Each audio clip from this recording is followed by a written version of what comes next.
Assalamualaikum warahmatullahi wabarakatuh.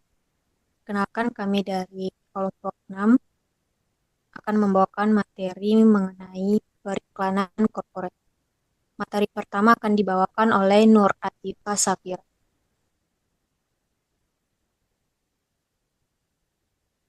Oke, baik.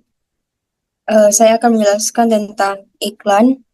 Jadi, iklan dapat didefinisikan sebagai bentuk komunikasi non-personal yang menjual pesan-pesan persuasif dari sponsor yang jelas untuk mempengaruhi orang untuk membeli produk dengan membayar sejumlah biaya untuk media.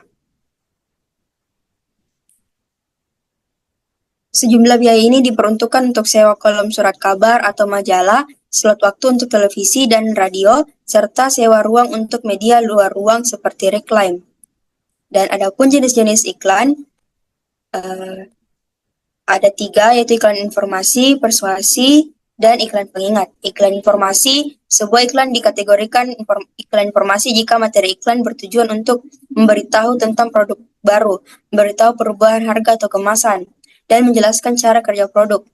Sedangkan iklan persuasi, jenis iklan yang bertujuan untuk memilih merek tertentu, menganjurkan membeli merek tertentu, dan mengubah persepsi konsumen tentang merek tertentu.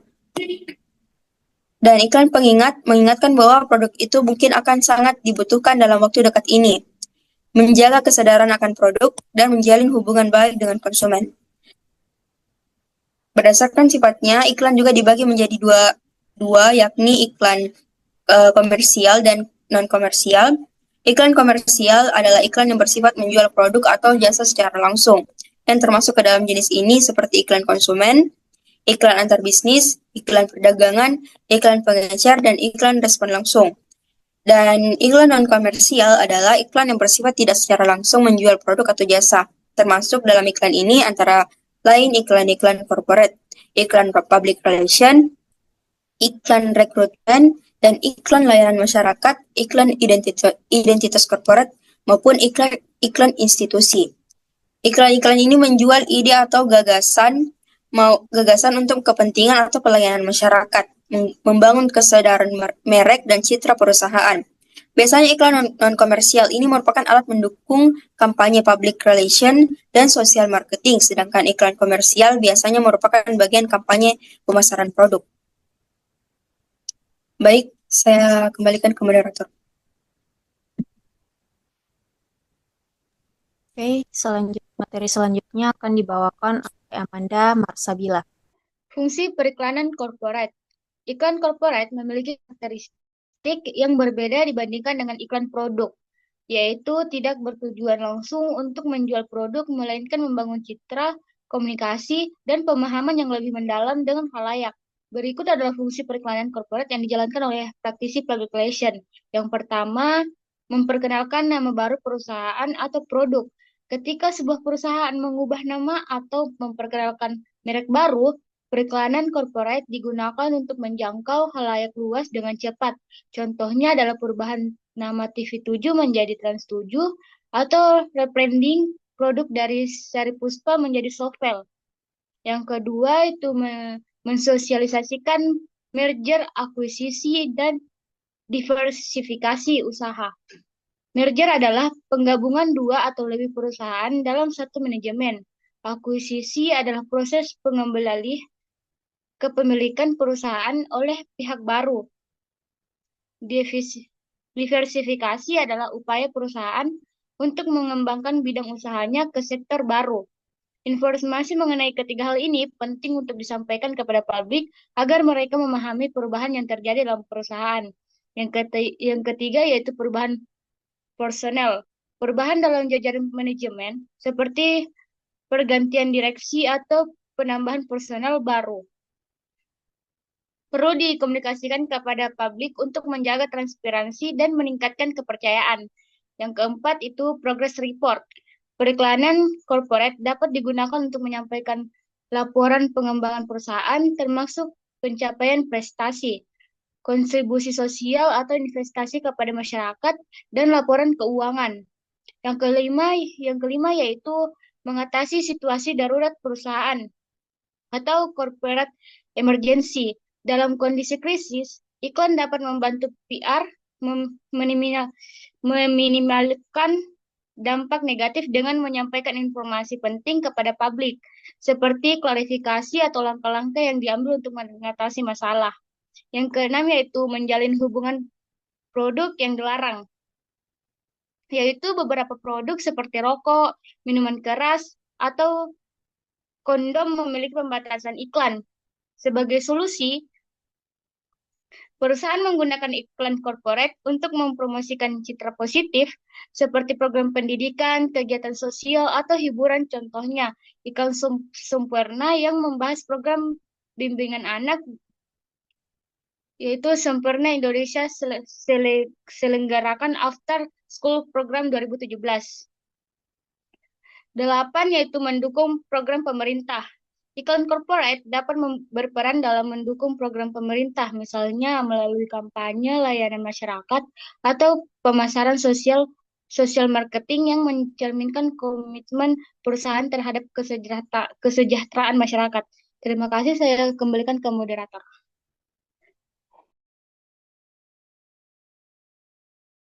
Oke, materi selanjutnya akan dibawakan oleh saya sendiri, yaitu jenis-jenis iklan corporate.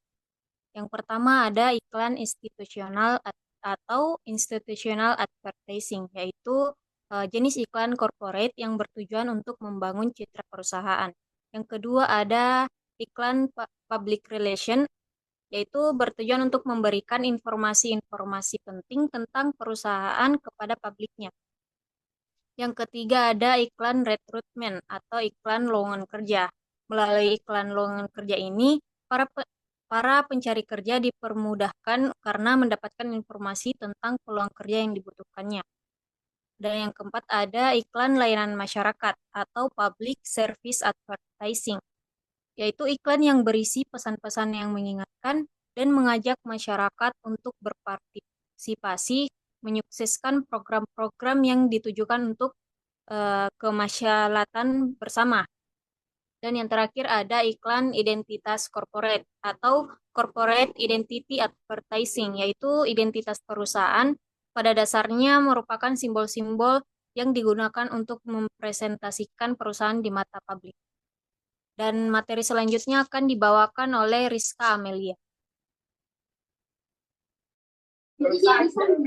Baiklah, terima kasih. Materi selanjutnya yaitu merupakan bagian E, iklan versus realitas. Nah, sama seperti iklan yang bertujuan menjual produk secara langsung, iklan korporat juga bisa ditampilkan dalam bentuk advertorial, yaitu iklan dalam bentuk berita. Maksudnya agar iklan dapat memuat informasi secara detail dan lengkap. Nah, tetapi dalam membuat iklan korporat ini tidak boleh disertakan berita bohong. Jadi iklan itu harus sesuai dengan realitasnya. Nah, beberapa hal yang bisa terjadi jika iklan itu tidak sesuai dengan realitas. Yang pertama, iklan PR berisi ucapan terima kasih atas kesediaan pelanggan menggunakan produk perusahaan. Tetapi dalam kenyataannya atau realitasnya, pelayanan terhadap pelanggan kurang. Nah, yang kedua, iklan lowongan pekerjaan yang menjanjikan hal-hal seperti bonus, gaji besar, fasilitas, dan lainnya, tetapi tidak terbukti di lapangan. Yang ketiga, public relation beriklan agar masyarakat menjaga lingkungan hidup, akan tetapi tidak sesuai dengan realitasnya. Slide selanjutnya.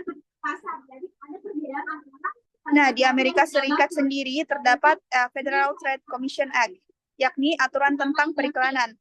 Nah, sebuah iklan dapat dipandang menipu jika yang pertama menawarkan 2 produk untuk satu harga, yang kedua menawarkan beli 1 dan gratis 1, yang ketiga memanfaatkan selebritas sebagai perayu produk tetapi tidak menggunakan produk tersebut, dan yang keempat memberikan tiruan dalam periklanan sementara memberitahu bahwa produk tersebut asli. Slide selanjutnya. Nah, slide selanjutnya yaitu penulisan naskah. Langkah-langkah penulisan naskah itu ada beberapa. Yang pertama, menulis elemen iklan. Elemen-elemen ini terdiri dari yang pertama headline atau judul atau kepala iklan. Harus sesuai dengan body copy iklan. Yang kedua, visual merupakan ilustrasi atau gambar atau apapun yang berkaitan dengan konsep kreatif atau foto produk itu sendiri.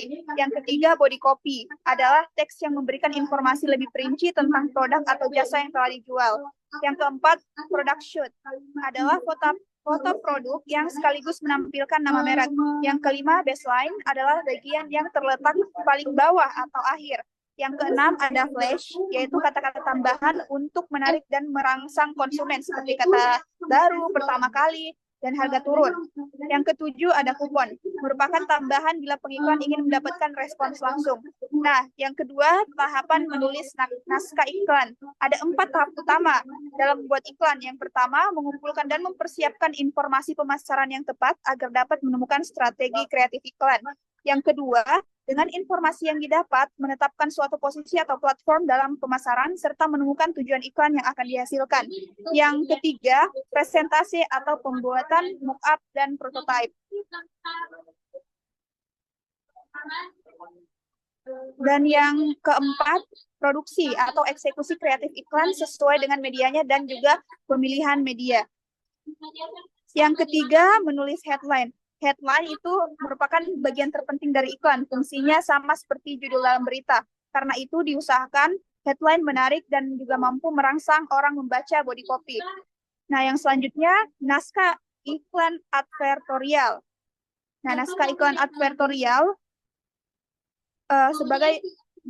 digunakan itu sebagai upaya membuat pesan iklan semakin efektif dan untuk mencapai sasaran atau target. Nah, iklan dikemas dalam bentuk sajian berita atau informasi. Nah, yang kelima ada naskah iklan radio.